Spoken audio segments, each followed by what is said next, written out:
And I do think that, you know, conversations like this are important because, you know, Black people do need to take the offense instead of, you know, being defensive or reacting to the technology. We need to take a grasp of the technology and use it for our benefit. You know, they say like defenses win championships, but it's like offense gets you there though. Offense puts points on the board. Like you have to put points on the board. Um, and so I do think that, you know, instead of waiting for, you know, everything to take place and all these jobs are lost, like why don't we just use the technology to create our own lane, create our own way? Exactly. I think that's the biggest thing that we need to focus on, besides making sure that our narrative is intact, is making sure that we're in control of how the evolution of AI looks. We cannot allow for people to uh, constantly adhere and tailor AI to their needs. It needs to be to our business needs. It needs to be to Black people's business needs, and it's the good for the country. It's for the good of the country. I know this sounds kind of pompous, but it is, because we're the number one consumer.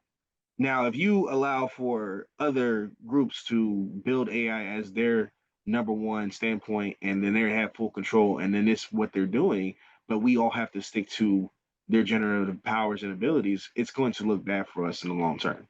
We're going to continue to see things that we're not happy with. We're going to continue to fight battles that we don't need to fight, that are a waste of time.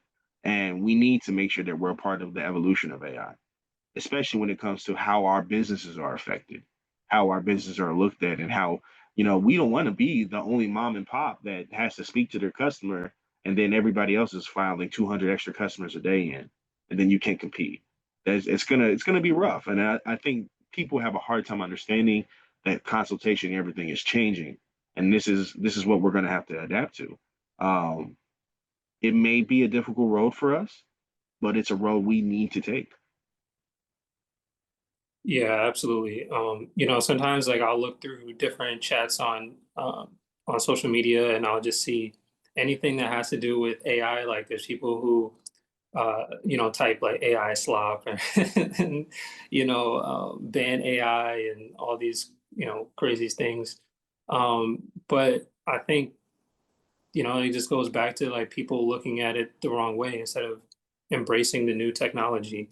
You know, Dr. Boyce was talking about like earlier about, you know, the adaptation of technology over the years and, you know, all the different industries that were changed and transformed.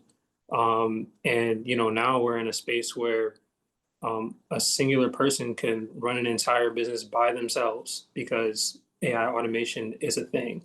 And that's never, you know, that opportunity has never been accessible before.